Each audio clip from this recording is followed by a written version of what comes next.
నేను చాలా ట్రేడ్స్ కొట్టా కానీ ఇంకా లాస్ లోనే ఉన్నా. నాకు చాలా ట్రేడ్స్ పోయినా నేను మాత్రం ప్రాఫిట్ లో ఉన్నా. ఎలా సార్ అలా? చాలా మంది ట్రేడర్స్ ఓన్లీ విన్ రేట్ మీద ఫోకస్ చేస్తారు. ట్రేడర్ ఏ చూడండి, 10 ట్రేడ్స్ లో 8 గెలిచాడు, ప్రతి విన్ లో 500 ప్రాఫిట్ కొట్టాడు, కానీ ఒక్క లాస్ లో 5,000 పోయాయి. సో ఎక్కువ విన్స్ ఉన్నా నెట్ లాస్ లో ఉన్నాడు.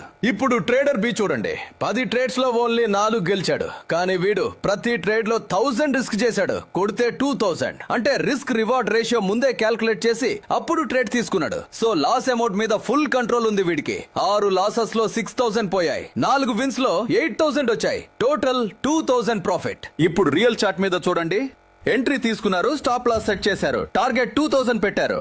మార్కెట్ పాజిటివ్ గా రియాక్ట్ అయితే మీ ట్రేడ్ 2000 ప్రాఫిట్ కొట్టి ఎగ్జిట్ అవుతుంది. మార్కెట్ ఆపోజిట్ వెళ్తే 1000 లాస్ లో బయటకు వచ్చేస్తారు. ఇది మినిమం 1:2 రిస్క్ రివార్డ్ రేషియో.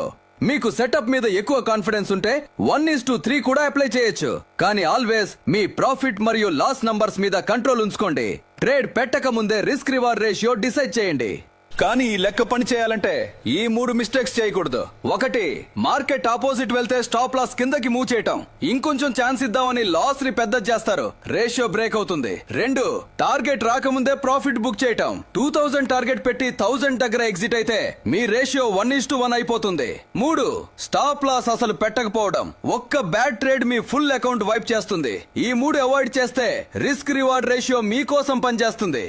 ఈ టిప్ సేవ్ చేసుకుని నెక్స్ట్ టైం అప్లై చేయి. నచ్చితే ఒక ఫాలో కొట్టు.